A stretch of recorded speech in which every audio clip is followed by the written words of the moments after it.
عليه افضل الصلاة والسلام. يا صباح الفل، يا صباح الهنا، طيوركم اهي، صباح العسل، احلى فراخ واحلى مشاريع. اللي عايز يعمل فراخ بلدي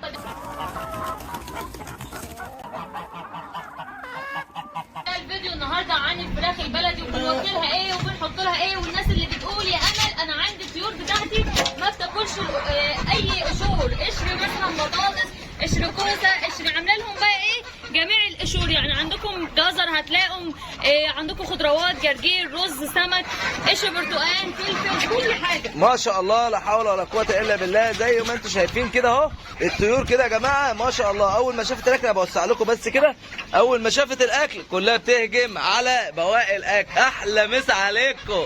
عندك قشور يا جماعه اللي هو البيض المسلوق، كل حاجه هتلاقوها قدام عينيكم. يعني كمان 5 دقايق بالظبط بسم الله ما شاء الله الصينيه اللي قدامكم ديت هتنتهي. وهو ده على فكره يا جماعه اللي بيزود انتاج البيض. ازاي يا امل بيزود انتاج البيض؟ انا داخله لكم اهوت سخنه من غير ما اقول لكم ايه. اعملوا لنا لايك يا جماعه، شجعونا باللايك، ويا ريت تاخدوا الفيديو واعملوا مشاركه عندكم عشان كله يستفيد. الحاجات دي مهمه جدا يا جماعه والله العظيم للناس اللي مش عارفه او بتبتدي مشروع الفراخ البلدي لانتاج البيض. بواقي الاكل مفيده جدا، مفيده، وبالذات الخضروات.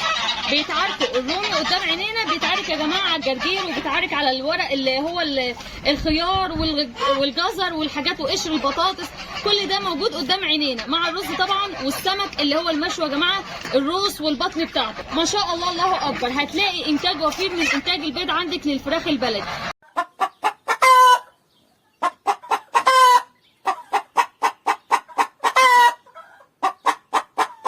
بسم الله ما شاء الله. الرز يا جماعه فيه املاح معدنيه. ويا جماعه اكتر الحاجات ايام زمان لو نعرف ان اجدادنا كانوا بيعتمدوا على بواقي البيض قليل قوي. يعني لو يومين في الاسبوع حطينا علف او ايه، عملنا الخلطه اللي احنا بنعملها اللي هي ايه العلف البياض وكده، زياده الوزن او زياده انتاج البيض.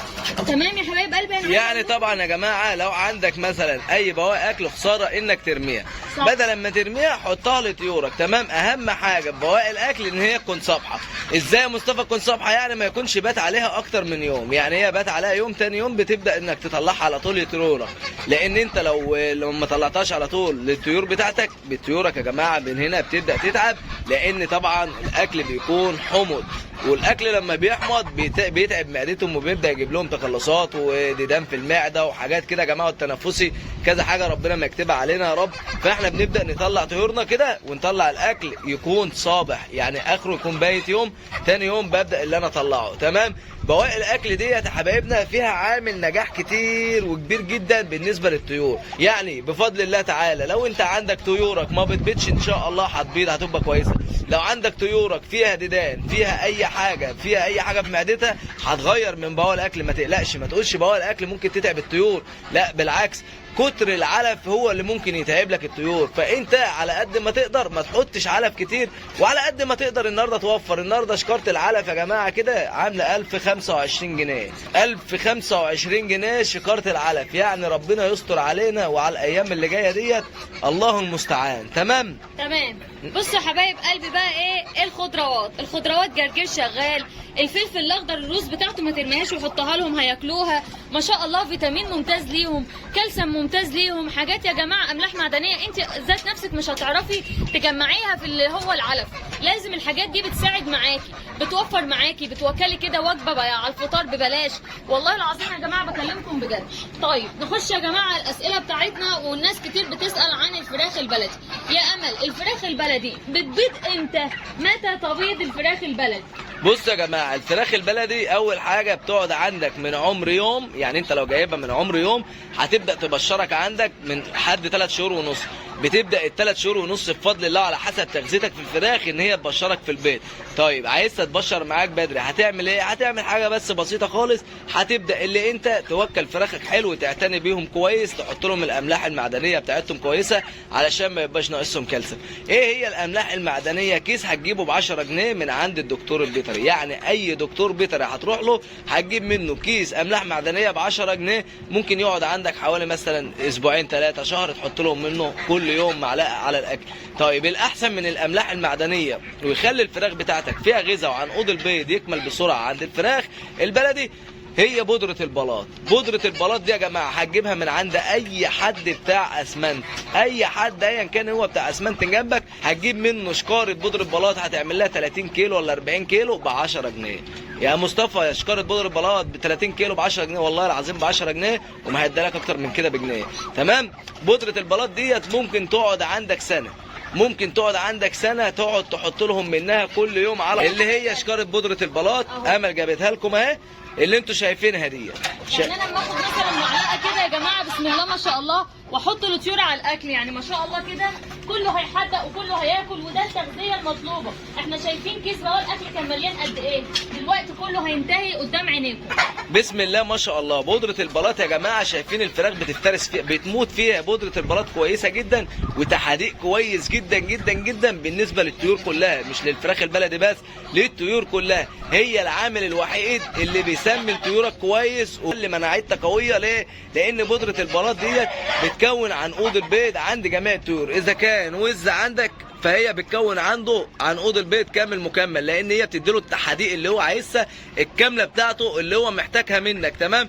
للبط نفس القصه كده يا جماعه، بتديله كل حاجه هو عايزها. وللفراخ زي ما انت شايف ما شاء الله لا حول ولا قوه الا بالله. والرومي نفس الكلام، بودره البلاط ممتازه. بالنسبه يا جماعه للرومي او البطه، وعندك اي طيور بقى طالعه من بدايه كده ال 25 يوم عشان يكتمل عندهم الريش ومنع للعضعضه ومنع للافتراسات، الاملاح المعدنيه اللي هي البودره البلاط. تمام يا حبايب قلبي، عشان الناس كتير بتشتكي احنا عندنا البط بيكبر ريشه مش مكتمل، عندنا البط يا جماعه بيعضعض في نفسه، عنده افتراسات، يبقى ناقصه املاح معدنيه.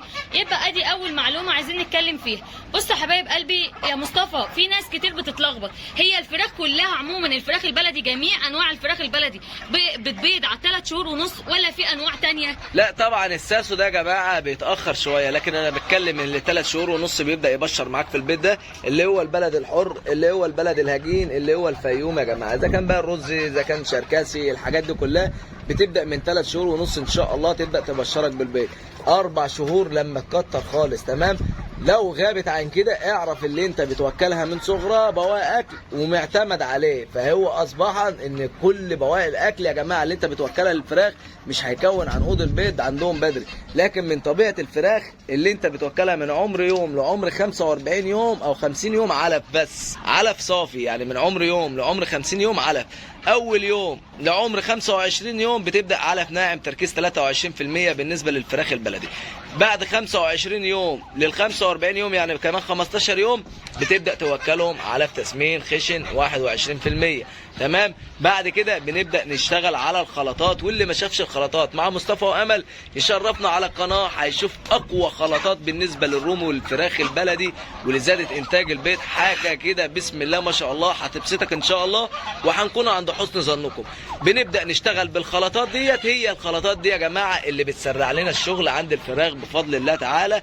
بتبدا هنا ان شاء الله فراخنا تبدا تبيض بدري، بتبدا تبشرنا بالبيض كويس الحمد لله رب العالمين، تبدا تنتج لنا كويس. حتى فتره الراحه بتاعتها لما بتيجي بعد كده الفراخ تريح، بتريح يا جماعه فتره بسيطه، ما بتريحش فتره كبيره، لان اغلبيه حبايبنا بيقولوا لنا يا مصطفى الفراخ عندنا مريحه فتره كبيره خالص، مش عارفين نعمل ايه، بقالها 5 شهور و6 شهور ما بتبيضش، نعمل ايه؟ قله تغذيه يا حبايب قلبي، دي بيبقى من قله التغذيه. لكن طول ما احنا ماشيين بالتغذيه السليمه والاعشاب الكويسه بفضل ربنا سبحانه وتعالى، انسى انك فراخك تريح بالبيض.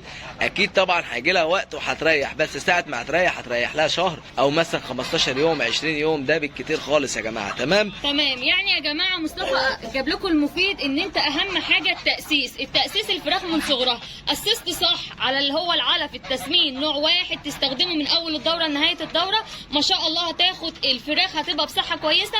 ومفيش حاجه اسمها اول ما فراخ بتبيض بتموت. ليه؟ عشان انت مش مؤسس صح. لو اسست صح بسم الله ما شاء الله هتاخد انتاج وفير. يبقى يا جماعه نعتمد كده عشان انتاج البيض التغذيه السليمه، الخضروات، من بعد الشهرين ندي بواقي اكل. تمام يا جماعه؟ طب والله العظيم ما احرمكم من اي حاجه. اللي قال لنا يا عم مصطفى احنا عايزين نشوف الفراخ الهند اللي عندك.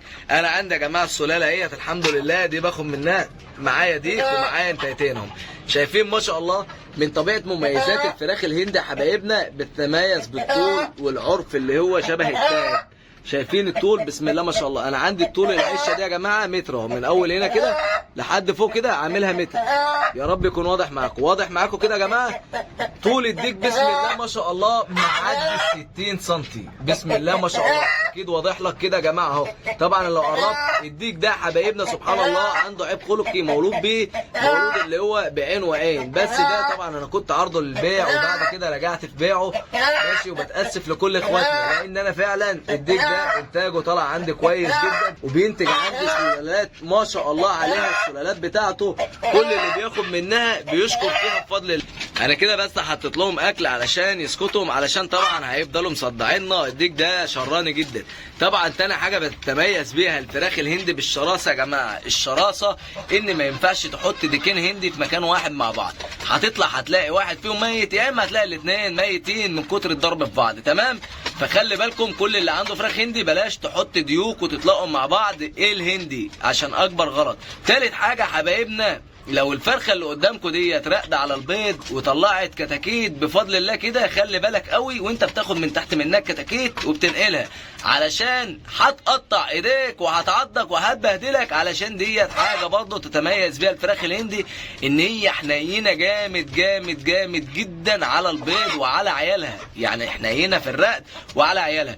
يعني الفرخه الهندي لو باضت عندي في المكان ده وانا عايز ارقدها تحت في الشقه عندي، هترقد في اي مكان. ودي حاجه بتتميز طبعا فيها الفراخ الهندي. تمام يا جماعه. وفي نفس الوقت خلي بالك وانت بتاخد كتاكيت من تحت الامهات الهندي، علشان هتقطع ايديك وهتعضك وهتبهدلك احلى بهدله. تمام يا حبايبنا. اهم حاجه وفي اخر حاجه عايز اقول لكم عليها عشان خاطر اخواتنا برضو، بالنسبه للفراخ الهندي يا حبايبنا، الفرخه الهندي لما تبيض لو انت نقلتها بعيد عن الديك، لما تيجي تحطها للديك تاني ما يكونش عنده فراخ تانية، لان لو عنده فراخ تانية الفرختين هيقعدوا يضربوا في بعض لحد ما يقتلوا بعض. تمام، فخلي بالك من النقطه ديت وحطها حلقه في ودانكم علشان محدش يقع في الغلطات اللي احنا كنا بنقع فيها، ونرجع نرجع بعد كده نندم ونقول يا ريت اللي جرى مكان. ما شاء الله الاكل اهو خلاص زي ما قلنا، مش عايزين نطول عليكم، وان شاء الله هتلاقوا معلومات احسن واحسن وفيديوهات احسن واحسن. واعملوا لنا بقى لايك، يعني لايك واشتراك في القناه، والسلام عليكم ورحمه الله وبركاته.